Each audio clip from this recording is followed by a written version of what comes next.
ಇವತ್ತು ತುಂಬ ಸಿಂಪಲ್ಲಾಗಿ ಒಂದು ಬೇಳೆ ಸಾಂಬಾರು ಮಾಡೋದನ್ನು ತೋರಿಸ್ಕೊಡ್ಬೇಕು ಅಂಥೇಳಿ ಇಲ್ಲಿ ಕ್ಲೀನಾಗಿ ಒಂದು 2-3 ಟೊಮೊಟೊ ಹಾಕಿಬಿಟ್ಟು ಬೇಳೆನ ಚೆನ್ನಾಗಿ ತೊಳೆದು ಒಂದು 3 ಟೊಮೊಟೊ ಹಾಕಿ 3 ವಿಜಲ್ ಹಾಕಿಬಿಟ್ಟು ಇದನ್ನು ಕ್ಲೀನಾಗಿ ಬೇಯಿಸಿ ಬೇಳೆಯನ್ನು ಸ್ಮ್ಯಾಶ್ ಮಾಡಿಟ್ಕೊಂಡಿದ್ದೀನಿ.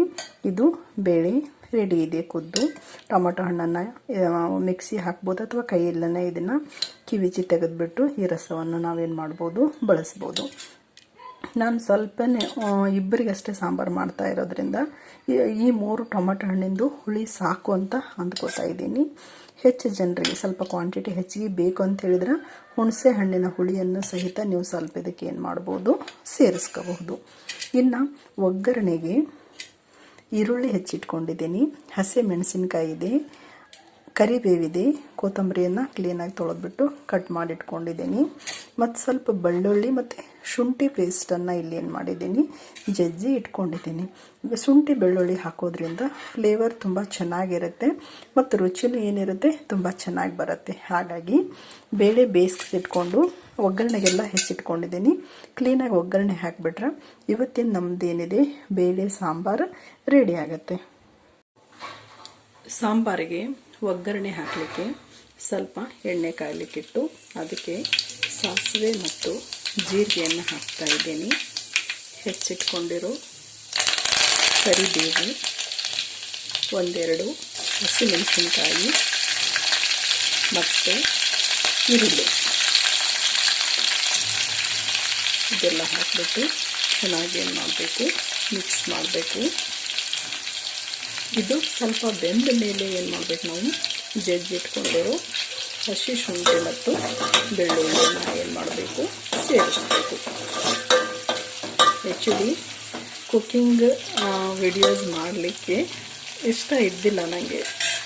ನಮ್ಮ ಶಾಪಿಗೆ ಬರೋ ಕೆಲವು ಸ್ಟೂಡೆಂಟ್ಸ್ ಏನು ಮಾಡ್ತಾ ಇದ್ದಾರೆ, 1-2 ಯಾವುದಾದ್ರೂ ವಿಡಿಯೋ ರೆಗ್ಯುಲರ್ ನೀವು ಮಾಡೋದನ್ನೇ 1-2 ವಿಡಿಯೋ ಅಪ್ಲೋಡ್ ಮಾಡಿ ಅವ್ರು ಬಂದಾಗ ಕೇಳಿದವಾಗೆಲ್ಲ ನಾನು ಹೇಳ್ತೇನೆ ಯಾವ ಥರ ಮಾಡಬೇಕು ಏನು ಅಂತೇಳಿ.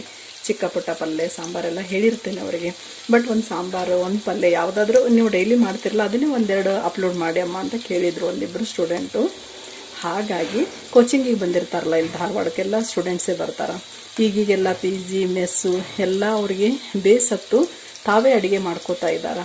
ಹಾಗಾಗಿ ಅವ್ರು ಒಂದಿಬ್ಬರು ಏನೋ ಹೇಳಿದರು ಅಂತೇಳಿ ಒಂದು ಸ್ವಲ್ಪ ಟೈಮ್ ತೊಗೊಂಡು ಮಾಡಿದೆ. ಡೈಲಿ ಏನು ಮಾಡ್ತೇನಲ್ಲ ಅದನ್ನೇ 1-2 ವಿಡಿಯೋಸ್ ನಾನೇನು ಮಾಡ್ತಾ ಇದ್ದೀನಿ, ಈ ಒಂದು 2-3 ಡೇಸಿಂದ ಅಪ್ಲೋಡ್ ಮಾಡ್ತಾ ಇದ್ದೀನಿ. ಇದು ಈರುಳ್ಳಿ ಸ್ವಲ್ಪ ಬೆಂದ ಮೇಲೆ ನಾವು ಜಜ್ಜಿಟ್ಕೊಂಡಿರೋ ಶುಂಠಿ ಮತ್ತು ಬೆಳ್ಳುಳ್ಳಿಯನ್ನು ಇಲ್ಲಿ ಸೇರಿಸ್ತಾ ಇದ್ದೀನಿ.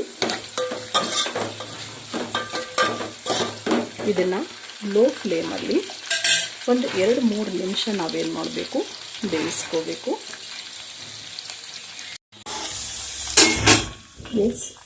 ಇದು ಈರುಳ್ಳಿ, ಮೆಣಸಿನ್ಕಾಯಿ, ಬೆಳ್ಳುಳ್ಳಿ ಮತ್ತು ಶುಂಠಿ ಪೇಸ್ಟು ಸ್ವಲ್ಪ ಇಷ್ಟು ಗೋಲ್ಡನ್ ಕಲರ್ ಬರೋತನ ಬೆಂದ ಮೇಲೆ ನಾವಿದಕ್ಕೆ ಅಚ್ಚ ಖಾರದ ಪುಡಿ, ಒಗ್ಗರಣೆಯಲ್ಲೇ ಖಾರ ಪುಡಿ ಹಾಕೋದ್ರಿಂದ ಅದು ಕಲರ್ ಚೆನ್ನಾಗಿ ಬರುತ್ತೆ ಮತ್ತು ಖಾರ ಪುಡಿ ಎಣ್ಣೆಯಲ್ಲಿ ತೇಲುತ್ತೆ ಅದು, ಹೌದಾ? ಹಾಗಾಗಿ ಒಂದು ಒಳ್ಳೆ ಟೇಸ್ಟ್ ಕೊಡುತ್ತೆ. ಖಾರ ಪುಡಿ ಹಾಕಿದೆ, ಅರಿಶಿಣ ಪುಡಿ ಮತ್ತು ಇದು ಹೋಮ್ ಮೇಡ್ ಸಾಂಬಾರ್ ಪೌಡರ್ ಮನೆಯಲ್ಲೇ ಮಾಡಿದ್ದು. ಮಾರ್ಕೆಟಲ್ಲಿ ಸುಮಾರು ಸಿಗುತ್ತೆ, ಬಟ್ ಯಾಕೋ ಯೂಸ್ ಮಾಡೋಕ್ಕಾಗಲ್ಲ. ತುಂಬ ಎಮರ್ಜೆನ್ಸಿ ಅಂತಿದ್ದಾಗ ಮಾತ್ರ ನಾನು ಅಂಗಡಿಯಿಂದ ಏನು ಮಾಡ್ತೀನಿ, ಸಾಂಬಾರ್ ಪೌಡರ್ MTR ಫೇಮಸ್ ಅಲ್ಲ, MTR ಸಾಂಬಾರ್ ಪೌಡರ್ನ ತಂದು ಬಳಸಿರ್ತೀನಿ. ಬಿಟ್ಟರೆ ಮನೆಯಲ್ಲಿ ಮಾಡಿದ್ದ ಸಾಂಬಾರ್ ಪುಡಿಯನ್ನು ನಾವು ಬಳಸ್ತೀವಿ.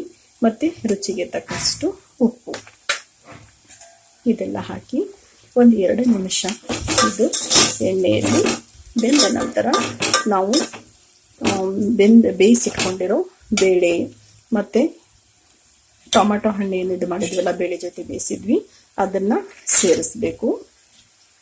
ಇವಾಗ ಬೇಯಿಸಿಟ್ಟಿರೋ ಬೇಳೆಯನ್ನು ನಾನು ಮಿಕ್ಸ್ ಮಾಡ್ತಾ ಇದ್ದೀನಿ.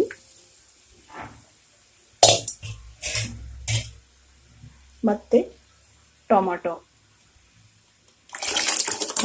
ಅದನ್ನು ರಸ ತೆಗೆದಿಟ್ಟಿದ್ದೆ, ಟೊಮೆಟೊ ಸೇರಿಸ್ತಾ ಇದ್ದೀನಿ. ಇದೆಲ್ಲ ಒಂದು ಕುದ್ದ ಮೇಲೆ, ಹೌದಾ, ನೀರಿಷ್ಟೇ ಸಾಕು ಅಂತ ಹೇಳಿ ಅಂದ್ಕೋತೀನಿ. ತುಂಬ ತೆಳ್ಳಗಾದರೆ ಅಷ್ಟು ಟೇಸ್ಟ್ ಇರೋದಿಲ್ಲ.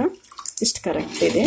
ನಿಮ್ಮ ಒಂದು ಕ್ವಾಂಟಿಟಿ ನೋಡಿಬಿಟ್ಟು ಇನ್ನೊಂದು ಸ್ವಲ್ಪ ನೀವು ನೀರು ಬೇಕಿದ್ರೆ ಸೇರಿಸ್ಕೋಬೋದು. ಇದು ಒಂದು ಕುದಿ ಕುದ್ದ ಮೇಲೆ ಲಾಸ್ಟಿಗೆ ಸ್ವಲ್ಪ ಕೊತ್ತಂಬರಿ ಸೊಪ್ಪನ್ನು ಸೇರಿ ಗಾರ್ನಿಷ್ ಮಾಡಿಬಿಟ್ರೆ ನಿಮ್ಮದು ಇವತ್ತಿಂದು ಸಾಂಬಾರು ಏನಾಗತ್ತೆ, ರೆಡಿ ಆಗತ್ತೆ. ಸಾಂಬಾರು ಏನಾಗ್ತಾ ಇದೆ, ಚೆನ್ನಾಗಿ ಕುದೀತಾ ಇದೆ. ಈ ಟೈಮಲ್ಲಿ ನಾವು ಲಾಸ್ಟಿಗೆ ಏನು ಮಾಡಬೇಕು, ಹೆಚ್ಚಿಟ್ಟಿರೋ ಕೊತ್ತಂಬರಿಯನ್ನು ಸೇರಿಸಿ ಗ್ಯಾಸನ್ನು ಆಫ್ ಮಾಡಿಬಿಟ್ರೆ ಇವತ್ತಿಂದ ನಮ್ಮದು ರುಚಿಕರವಾದ ಆರೋಗ್ಯಕರವಾದ ಬೇಳೆ ಸಾಂಬಾರು ಸವಿಯಲು ಏನಾಗುತ್ತೆ, ಸಿದ್ಧ ಆಗುತ್ತೆ. ಒಂದ್ಸಲ ಟ್ರೈ ಮಾಡಿ ನೋಡಿ ಅಂತ ಹೇಳ್ತಾ ಇವತ್ತಿನ ವಿಡಿಯೋನ ನಾನು ಮುಗಿಸ್ತಾ ಇದ್ದೀನಿ. ನೋಡಿರುವ ತಮಗೆಲ್ಲರಿಗೂ ಧನ್ಯವಾದಗಳು.